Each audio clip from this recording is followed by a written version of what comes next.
gonna go back to playing sakupen egg. Okay, good luck. I believe in you.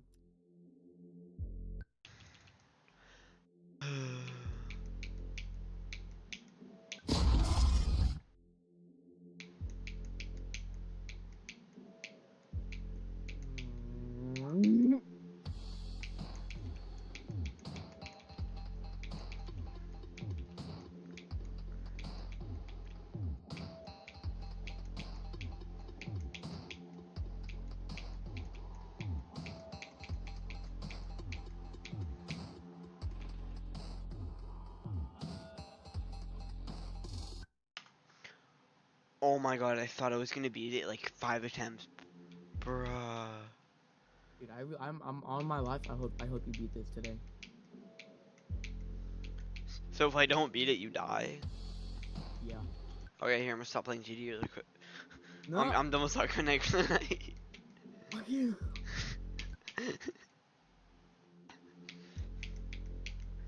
So you're literally putting your life in my hands. Bet. You're right. If you cannot win by the end of the night, I will shoot myself. Okay. You think I won't do it? You think I won't do it? You won't have to. I'll do it right now. Oh, You won't have to do it. I'll do it before you can.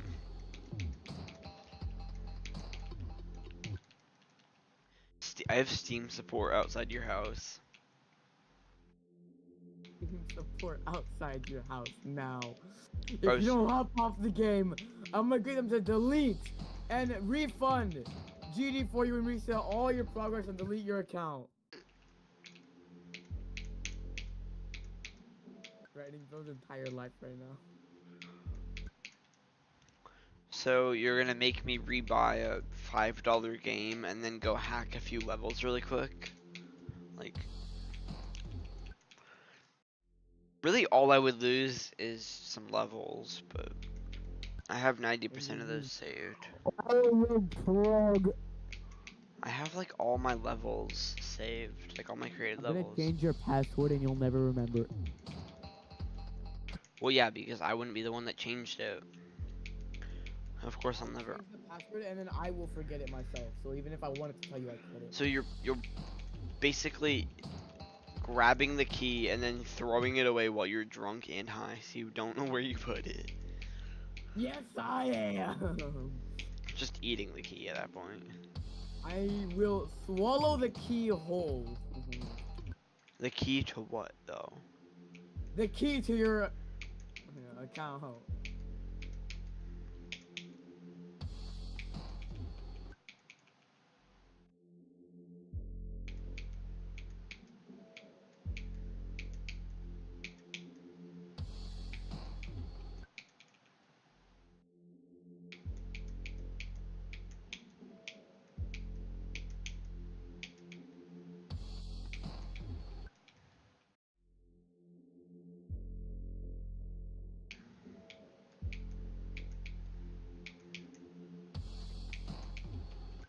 Did you go deafened?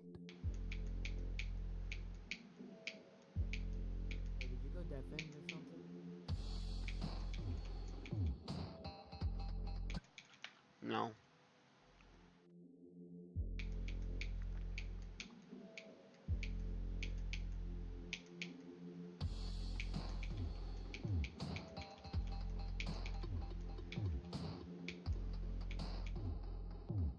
Oh my. So intense, so in fight. Oh, wait, my fingers look gang.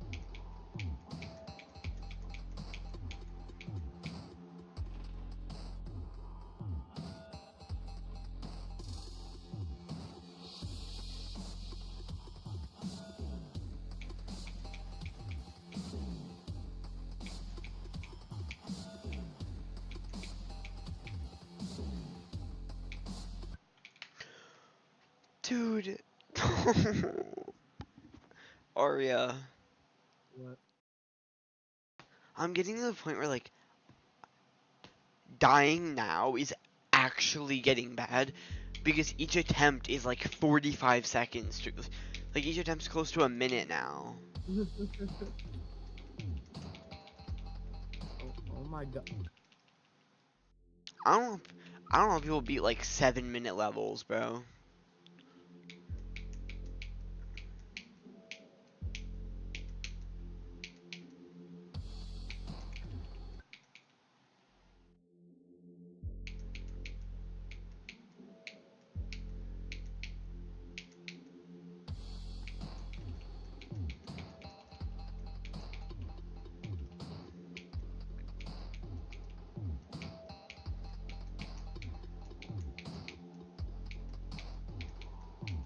You can cook.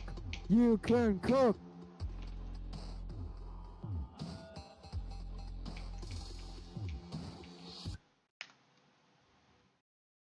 Bruh.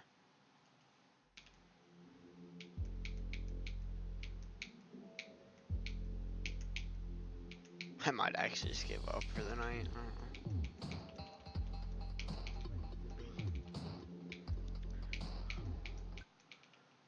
The other thing is, like, I might not be this consistent for another 2 weeks, but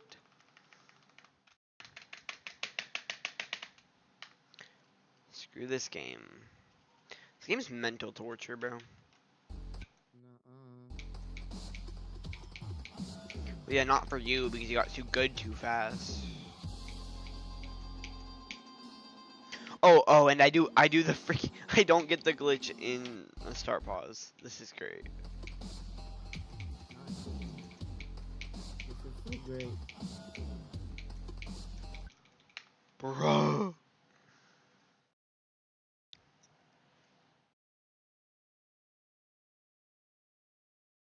How big is my videos folder?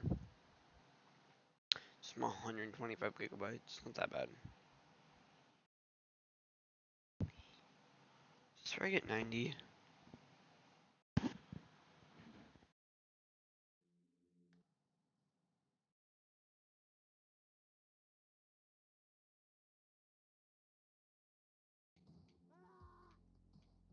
That's the reason I was deaf end earlier, and I.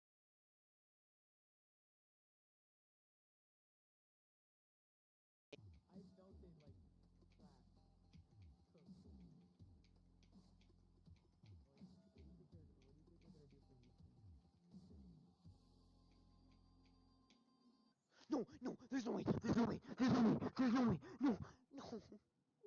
I died to a bug. I died to a bug in sakupen egg. I died to a freaking bug in sakupen egg. Oh my.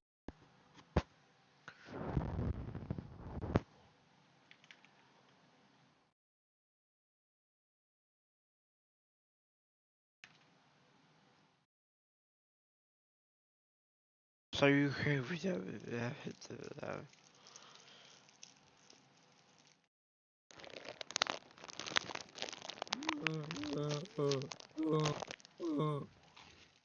Nuh-uh. What?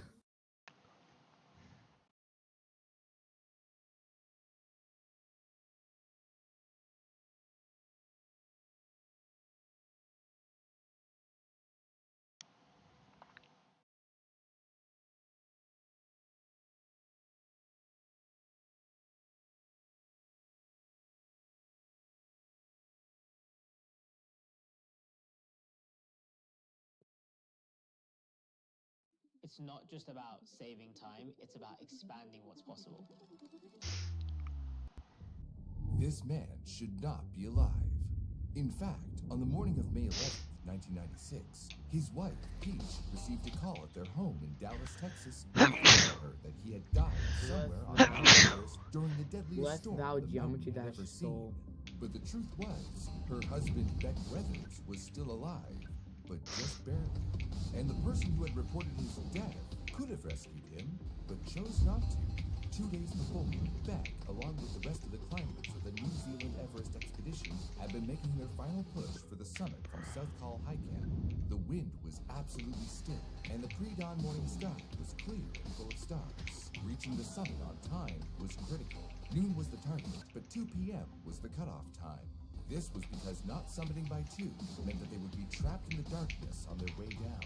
Beck wasn't feeling the best, but better than he thought he would feel at this point in the journey. For any climber looking to conquer the highest peak in the world, The goal is to reach high camp with just enough energy to summit and still get back to camp, and he believed he had just enough left in the tank. But he wasn't feeling as optimistic about two of his fellow group members. Doug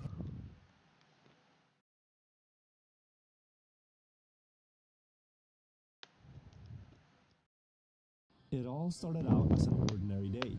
I was live streaming Trackmania and counting down the time until Cup of the Day started. A daily competition that attracts thousands of players each day, and many of the best in the world participate.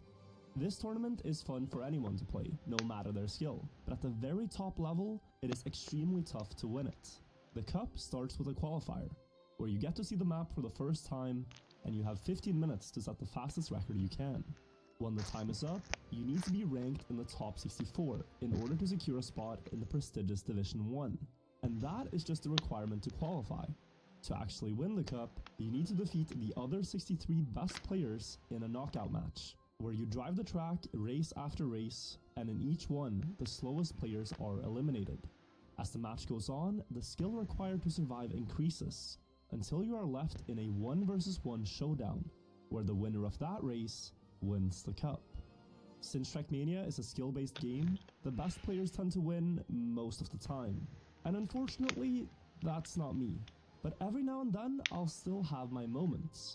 After participating in 600 Cup of the Days, I've managed to win it 14 times. Those triumphant moments are the allure that brings us all back to compete, waiting for the day that you play at your absolute peak, outpacing the greatest in the world, and winning the cup as the clear best player. Let's go! GG's! That is not what happens in this story. No, instead, on the 14th of November, your mama. But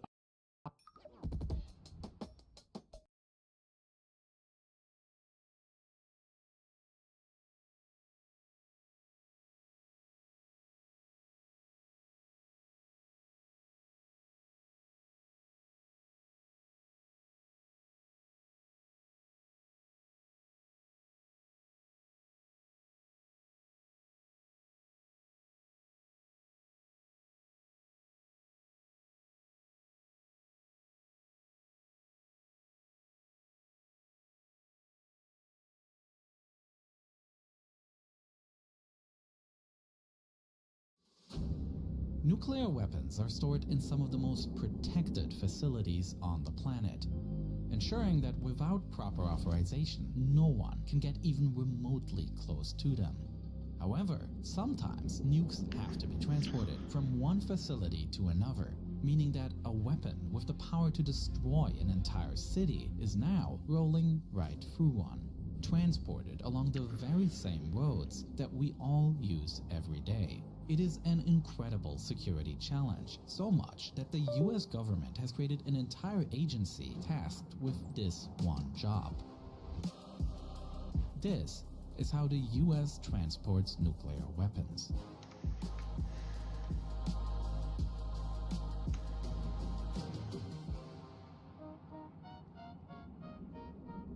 What we see here is a convoy, as it is typically used for the transport of nuclear materials.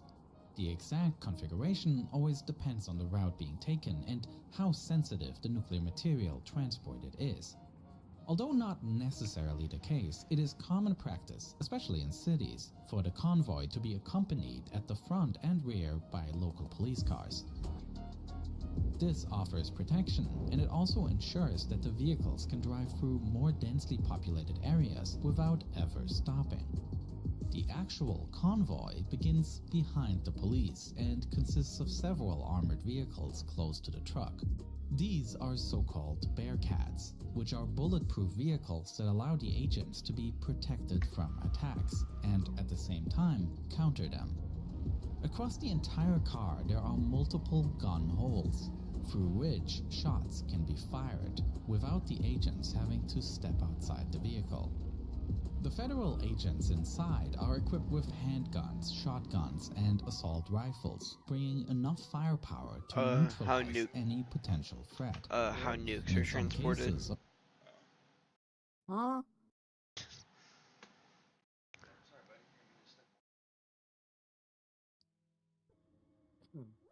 No. What are you? Why? Why what? Why? How nukes are transported? What? What, am I not allowed to watch a video on how nukes are transported? No.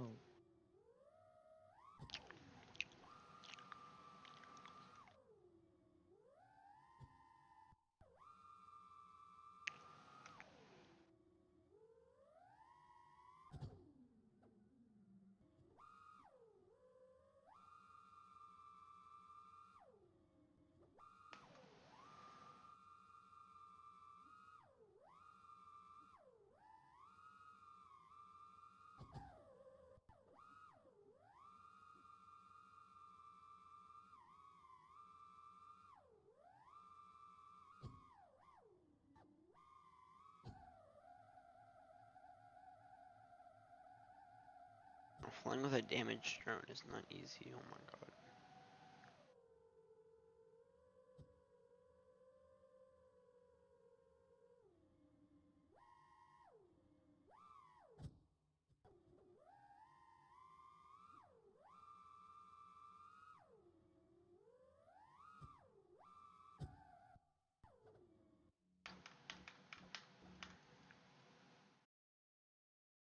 A powerful machine gun with protective plating is mounted on top of a Bearcat, providing even more firepower. But all of this is only in case a dangerous situation arises in which the nuclear cargo has to be defended with the use of weapons.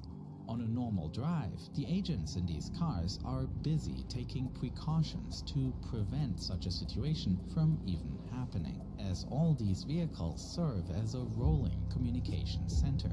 The cars are equipped with audio devices that enable 3 different levels of communication. First, the cars can talk to each other, enabling them to quickly coordinate what to do in the event of an unforeseen incident. On the second level of communication, agents regularly check in with other supporting forces in the area. According to safety regulations, at least 7 armed vehicles must always accompany a nuclear convoy, but only 5 of them are visible here. This is because the other 2 vehicles are positioned in remote monitoring locations. For example, positioned a few miles ahead to keep a lookout. The commander, who sits in one of the cars accompanying the nuclear transporter, calls these remote agents every 30 minutes to receive updates about potential threats along the route. This separation also guarantees that communication systems can't be knocked out in one fell swoop, as should anything happen to the 5 vehicles within the convoy, the other 2 can still radio for assistance. Furthermore, there is a 3rd level of communication, as the agents are in constant contact with the Transportation and Emergency Control Center, located in Albuquerque, New Mexico. From here, all nuclear transports within the United States are coordinated. From the control center, the staff tracks all vehicles across the country transporting high-risk cargo, and in the event of an attack, they can request additional local police forces for assistance.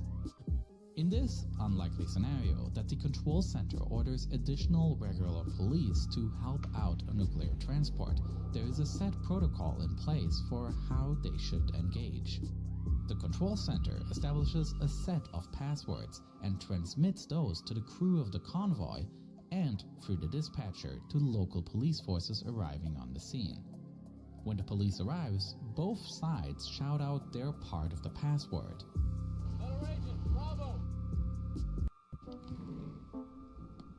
You thought C++ was just C with classes? At least Sea Lion can help. This is to make sure that enemies cannot pose as police in order to gain access to nuclear cargo. It is just one of countless protocols that outlines exactly how the agents have to act in what scenario, resulting in a thorough system of safety protocols that supplements military force and firepower. In the middle of all these cars is the heart of the convoy, the Safeguard Transporter, a completely custom-made vehicle that is used to transport nuclear bombs. The hull of the truck is made from a sturdy metal, rendering the vast majority of conventional tools ineffective.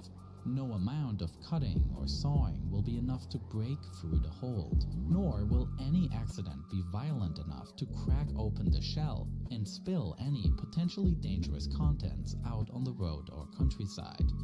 Fire won't do much good either, as the hold is designed to be entirely flame resistant and can hold strong for hours on end. The driver is also safe, as bulletproof glass lines the windshield and windows, and the doors can only be opened from the inside. While its heavy weight of 25 tons could appear to be a disadvantage, prohibiting it from doing quick evasive maneuvers, the security concept for this transporter actually uses the weight to its advantage, as it keeps the vehicle stuck to the road and means an enormous force would be required to tip it on its side. Additionally, should the convoy find itself in a serious emergency, small explosives are rigged to the axle bar under the truck. When detonated, these explosives destroy the axle, bringing the vehicle to a complete stop and making it pretty much immovable. Should anyone try to haul the trailer away, they'd find themselves dragging a large chunk of heavy metal against the road with no real support, and access through the doors to the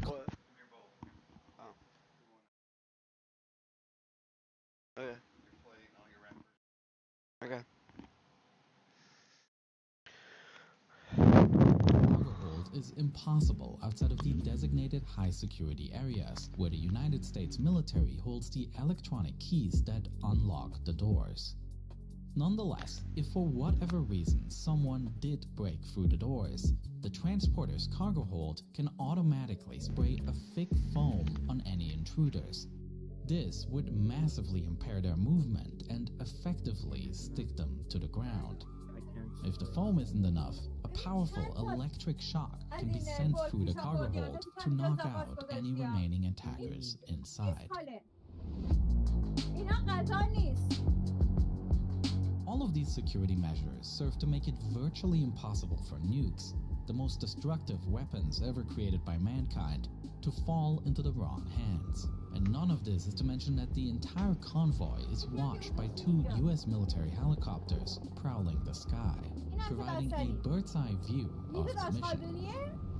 The National Nuclear Security Administration has never lost a single weapon en route to base in its entire history, and given the levels of security each one receives, it's easy to see why.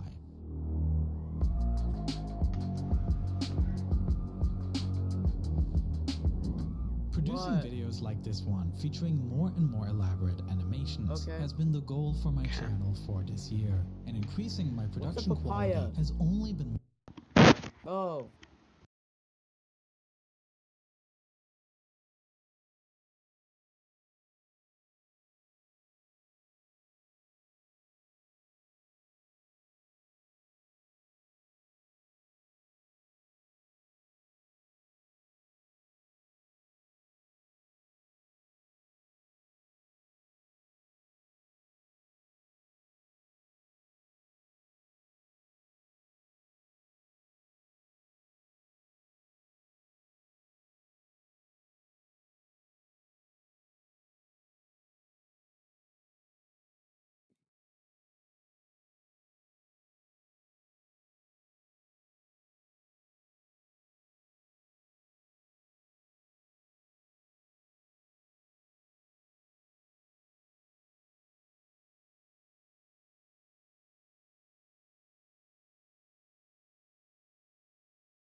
Oreo. What? I'm gonna send you a documentary. Why? About what? Check DMs. No. Oh. I don't want to watch. Dude, he was a joke, but whatever.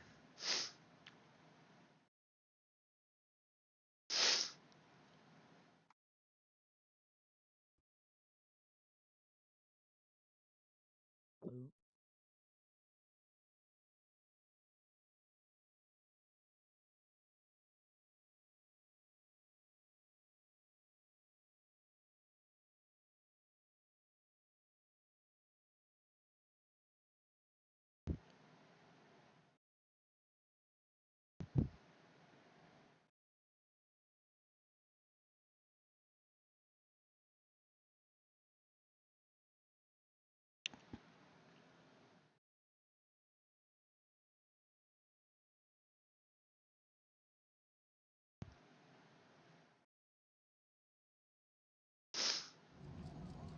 I got something that'll cheer you up, Jack.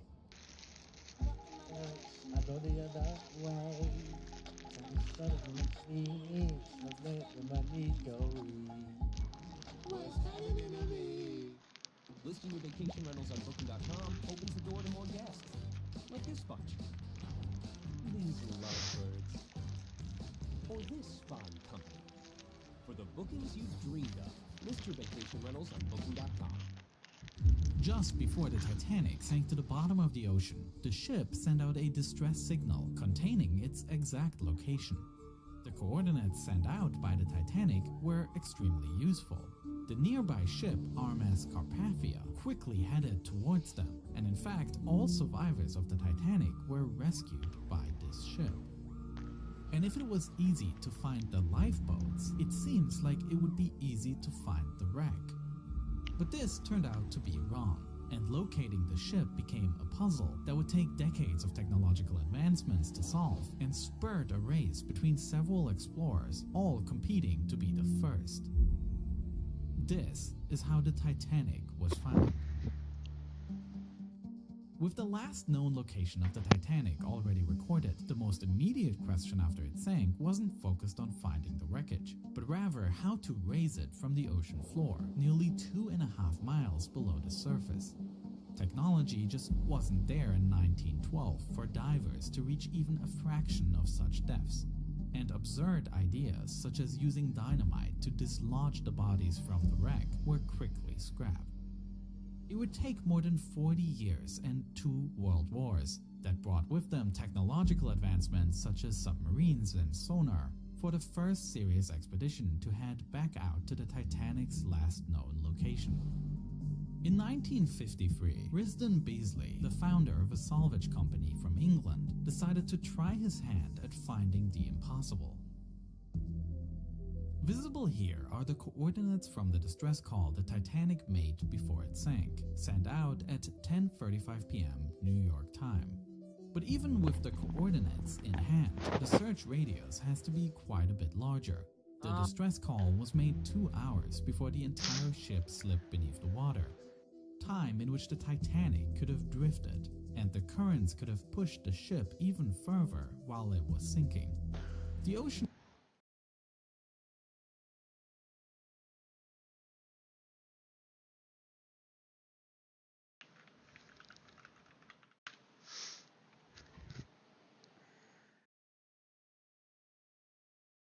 This is the computer that I have been building in Minecraft.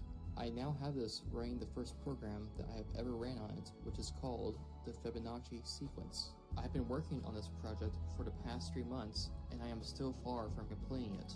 Getting the Fibonacci sequence is a major step in getting it closer to being completed. I am finalizing the design for my RAM, trying to balance the combination of having a lot of memory and allowing my actual computer to be able to run Minecraft since I only have 32 gigabytes of RAM.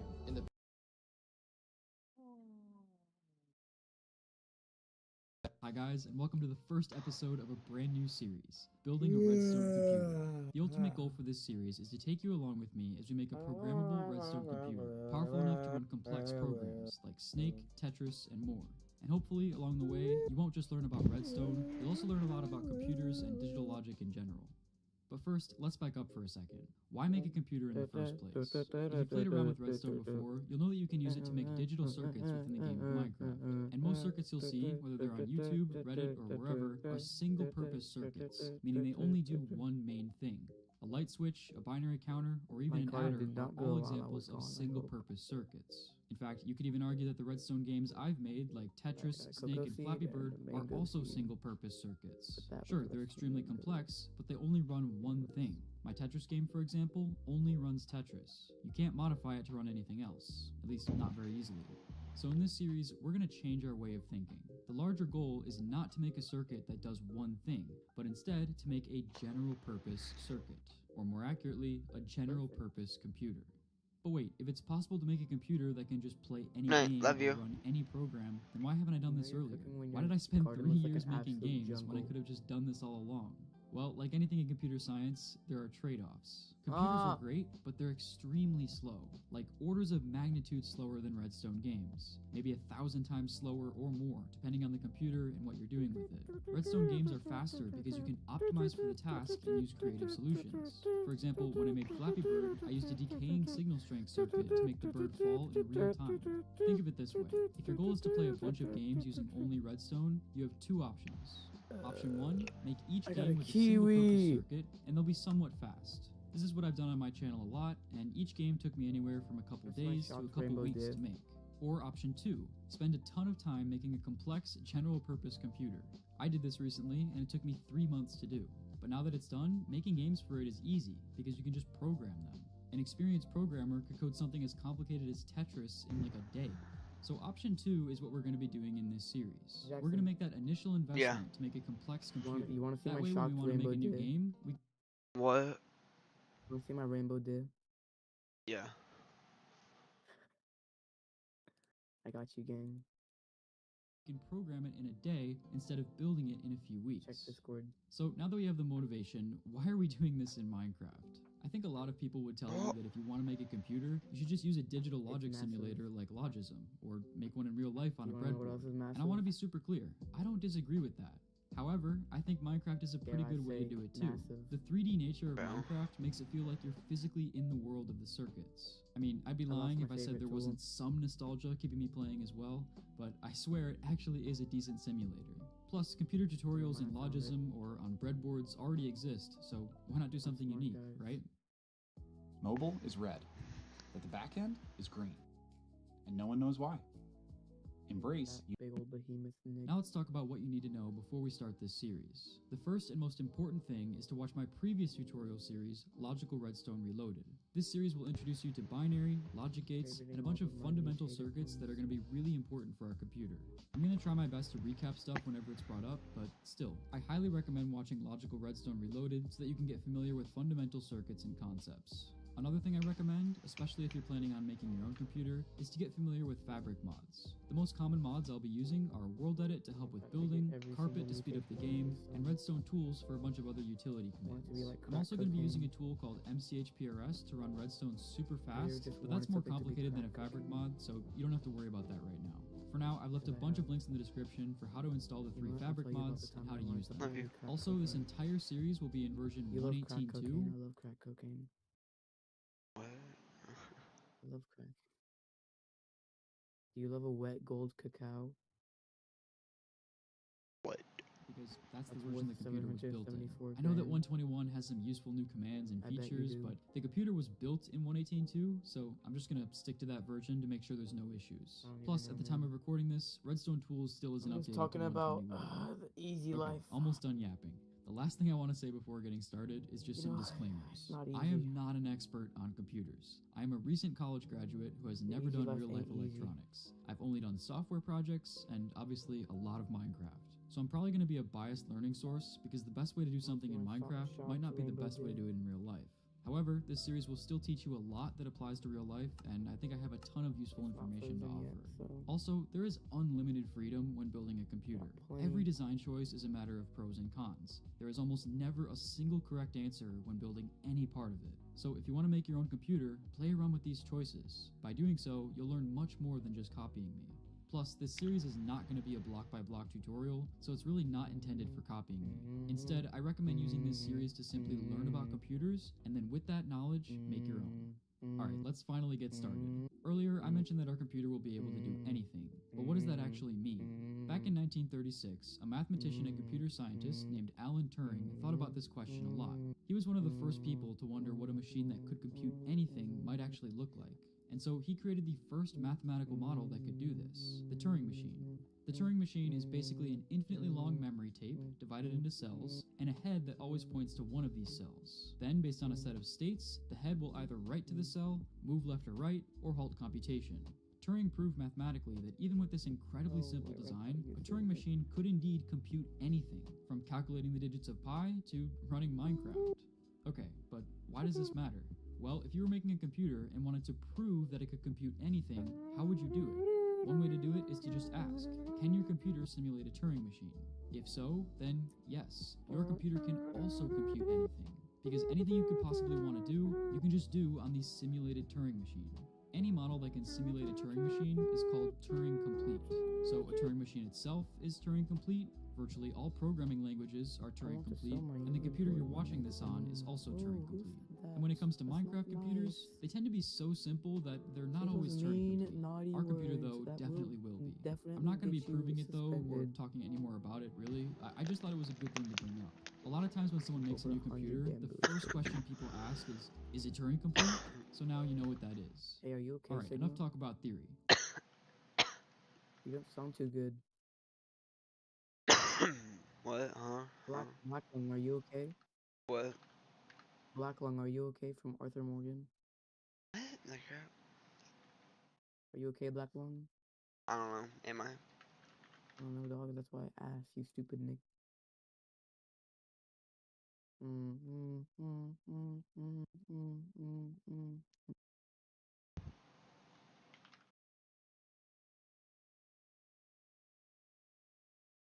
love wasting money. What about you? Yep. I love my kiwi. This is Wix Studio, built to meet any brief. When your project calls You love for my bold kiwi? 'Cause I creativity, love my design kiwi. freely on Figma and seamlessly move to Studio, I bet you where your do. vision takes I shape. love my kiwi very Wix good. Studio, built for the way you create. You tickle your fancy.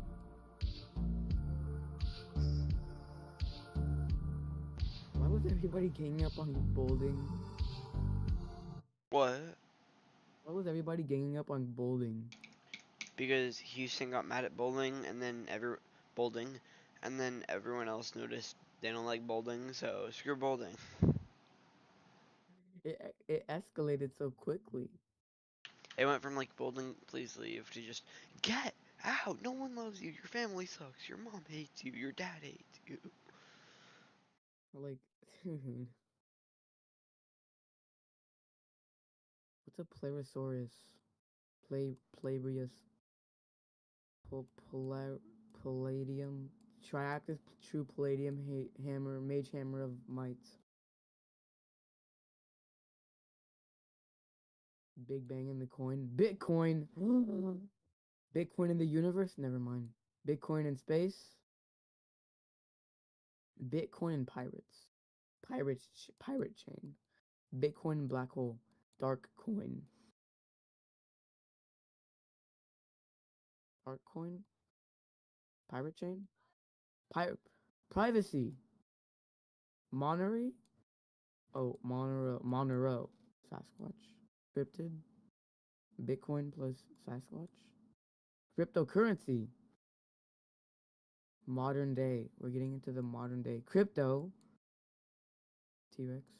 Cryptosaurus. Well, just give me a whole bunch of crypto stuff. Earth. Cryptocurrency. No. Bitcoin plus water. Hydro. I love hydro. Bitcoin plus fire. Crypto. Bitcoin plus wind. Crypto. Let's get a whole bunch of them out here because I'm going to be combining a lot of things. Bitcoin plus Earth. Cryptocurrency. Bitcoin plus Steam wallet. Steam wallet. Wait, we're getting somewhere. Shitcoin.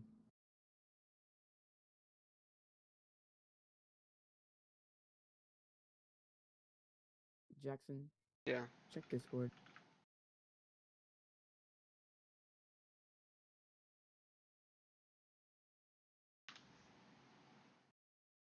Ah. What the? Wait. Blockchain. Train. Blockchain. Still blockchain. Kill yourself. Steam engine. Bitcoin plus airplane. Crypto. Bitcoin plus landing. Moon. Bitcoin plus puddle coin because that exists. Bitcoin plus Bitcoin Cash. Moon. Dogecoin. Crypto. Plane. Lunar landing. Moon. Ship. Pirate. Explosion. Bitcoin. We need a lot more Bitcoin. Space. Ah! Nigga, what is this stupid shit? Okay, we're getting some good stuff. Cryptosword, cryptocurrency, tornado, Bitcoin. Spaceship, werewolf, cryptocurrency, Loch Ness, cryptid, Nessie, cryptocurrency, alien.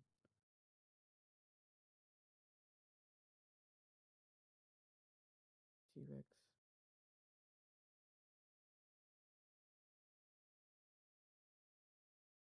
Godzilla, Cryptozilla, Cthulhu, Crypto, Sasquatch, Crypto. Oh my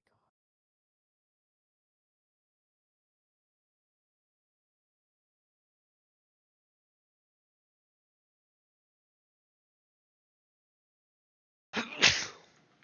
Bless you. No. Yeah. Okay. Okay.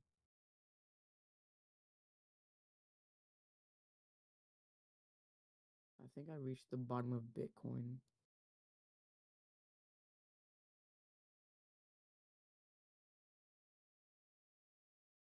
Yeah, I don't think I can go anywhere else with this Bitcoin idea.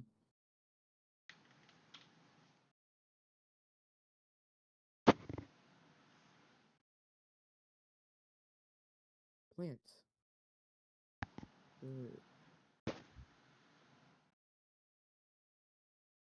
Water plus steam. Cloud. Cloud plus mud. Swamp. Wait, mud dust. Mud. Ash. Puddle. Cinder. Glass. Train. Submarine. Steam engine. Steamboat. Train. Boats. Ending. Lake. Puddle. Pond. Fireworks. Flush. Moon. Tide. Airport. Boat. Plane. Boat. Lunar lander. submarine. No, we need torpedo. Ship, boat, explosion, fish, kite. That's not how that works, whatever. Space, black hole, big bang. Oh, ocean.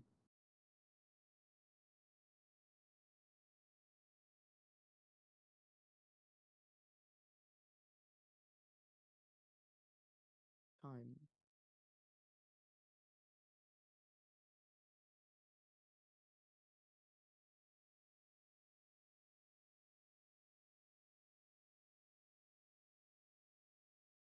That's you! That's you! Bless you. Thank you.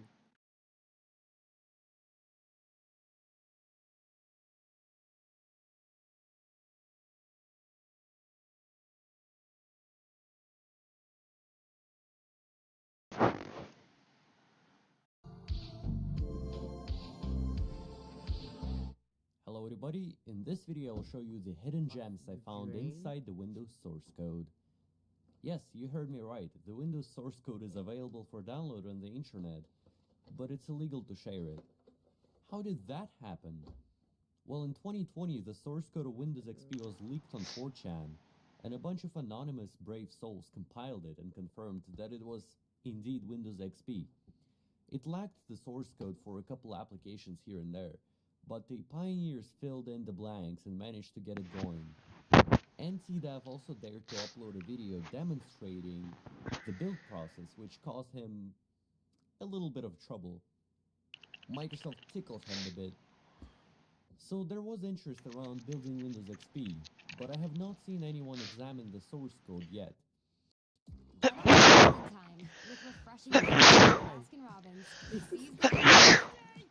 Can't stop thinking about your billion-dollar web app Bless idea. the Lord, actually bless getting it off the ground. Well, what if I told you that you can go from idea to live app faster than you ever imagined using Dang, hosting calm of down. Horizon's power? And I volunteered to be the guy. Because with open source software, no one actually bothers to review the source code, since they've got better things to do. Let's just make it clear before we start. Too much. This video is made for allergies and educational and entertainment purposes only. You will not learn much, but you'll have a laugh, hopefully. So, I armed myself with a project-wide full-text search, and the first thing I started looking for were profanities. We all had struggles writing code, and maybe Microsoft employees wanted to let off some steam while coding.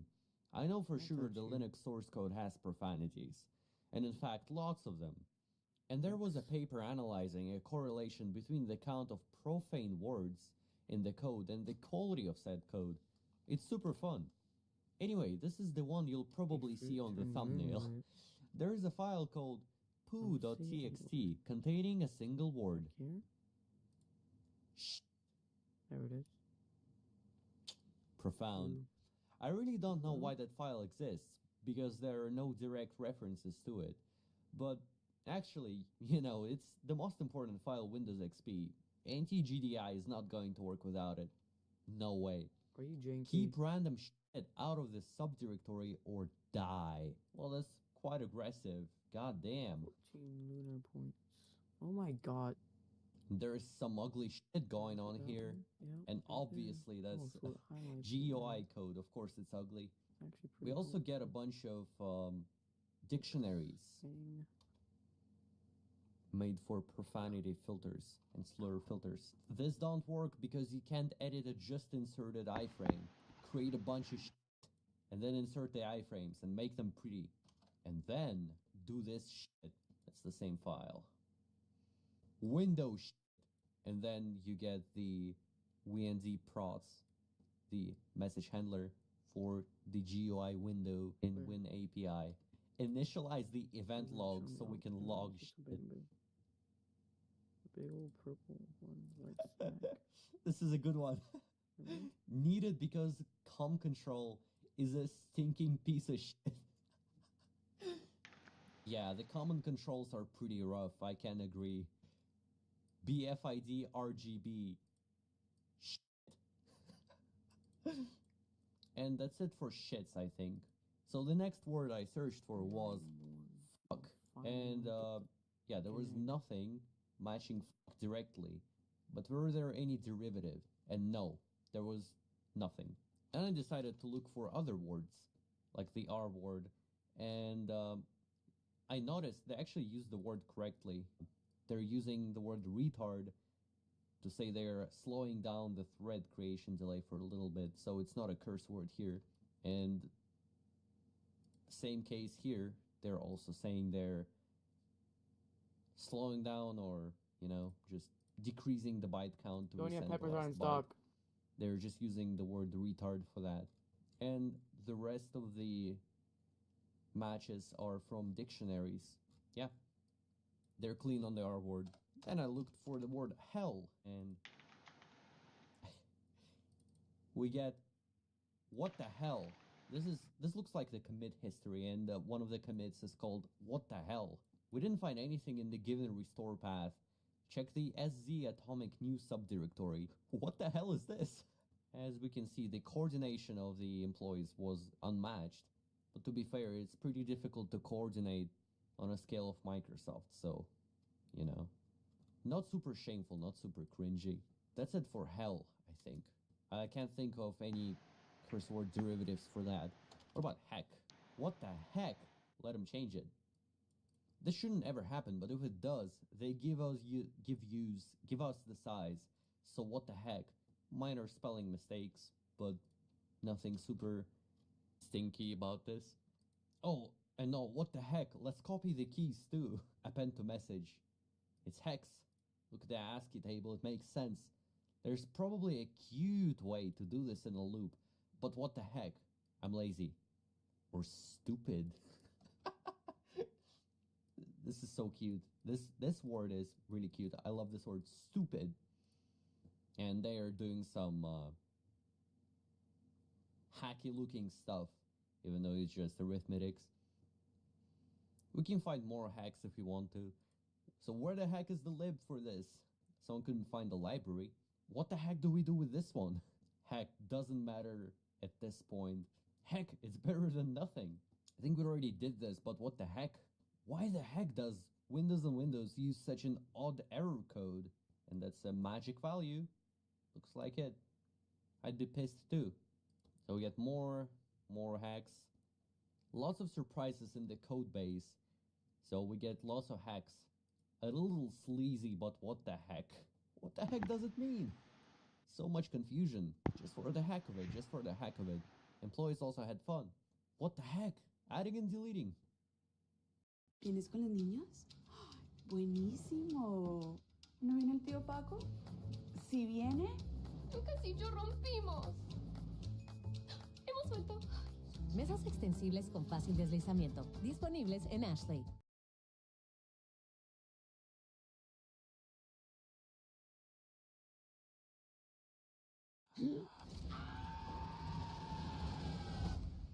What the hell happened? Some last call. Drink 'em if you got 'em. Let's go back.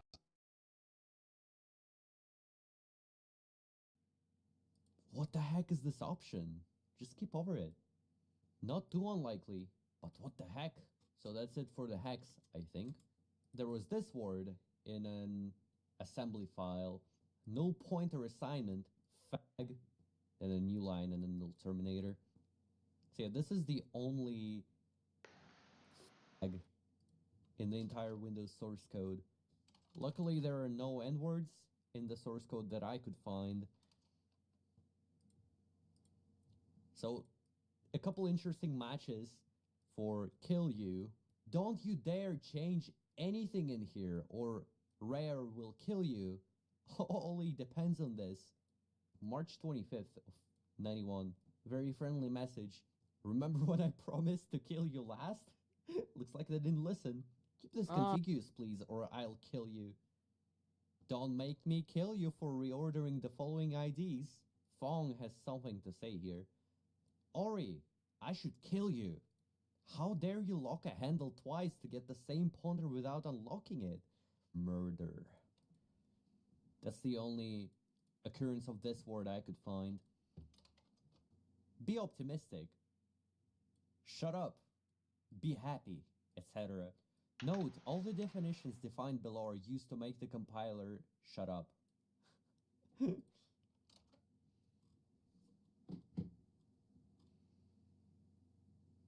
Just to shut up the compiler. Shut up the compiler.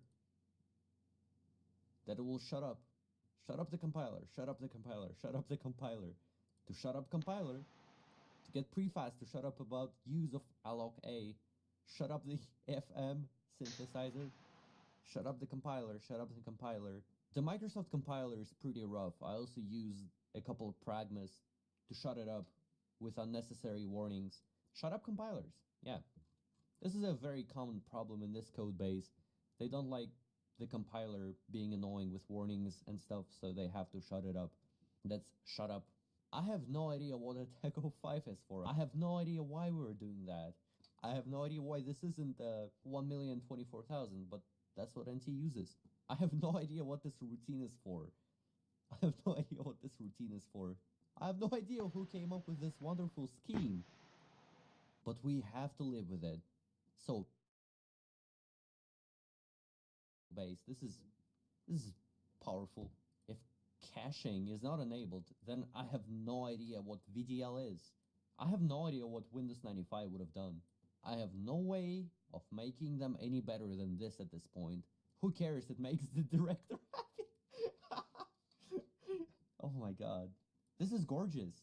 30 years have passed and nothing has changed in the programming industry. And I have no idea whatsoever whether this was just sloppiness or a real requirement, and no desire to mess around trying to figure it out. I have no idea on the origin of this, or if it is still important. It shouldn't hurt anything to keep it in to save us from some nasty compatibility problem. Why it has to be 9 bytes long, I have no idea. This call needs some preparation that I have no time for. I have no idea what's going on here, but for now, I'll just account for this anomaly. I have no idea why we need to do this. This code came from Ralph. I have no idea what the error code could be. Put it here when we find out. I have no idea why it doesn't work if this line is here. Sorry, I have no clue what to say. I have no idea how many decibels the range is. I have no idea why it fails after we close this key, but it does. I have no idea what to put here. Hope this works. Null. I have no idea what that comment means. Oh, Raymond Chen. Hi Raymond, if you're watching this video. I read your blog from time to time. It's super fun. The all new thing, you can check this out. Raymond Chen is a super based guy. I have no idea what this comment means. This constructor is not used. I have no idea if it even works anymore. Then I looked up how many times the disgust emotion appears, and quite a bit. Totally disgusting hack in order to catch VK return, the enter key, before the edit control gets in. Check to see if an absolutely sick, disgusting, and vomit-inducing app hack for link.exe is needed. MSC 1.5. This macro really should take a parameter, but we do it the disgusting, crafty way forced on us by the parentheses-less definition of begin. Style and substance.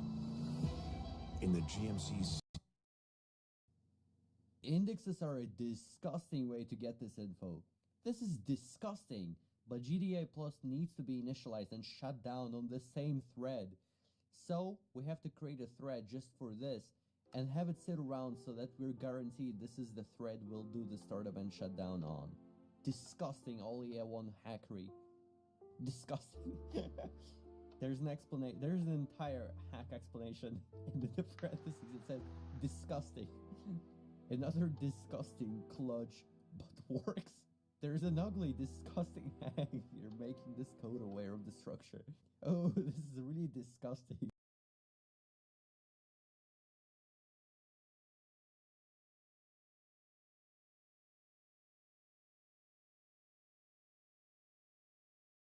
I just got my hands on an actual military surplus two-way satellite radio antenna. This is the kind of thing used by radio pirates around the world to hijack U.S. military communication satellites. I'm pretty sure all the black helicopters that just showed up are a complete coincidence and not related to me in any way. Welcome back to the Save It for Parts channel. Today we've got something really cool to look at that I've been wanting to get around to for a while. The person who sent me this would like to remain anonymous, but I will give a shout out to their son Mason, who is into science and watches the channel, so thank you for being a fan, Mason. So I showed this briefly in an unboxing video, which may or may not be out yet.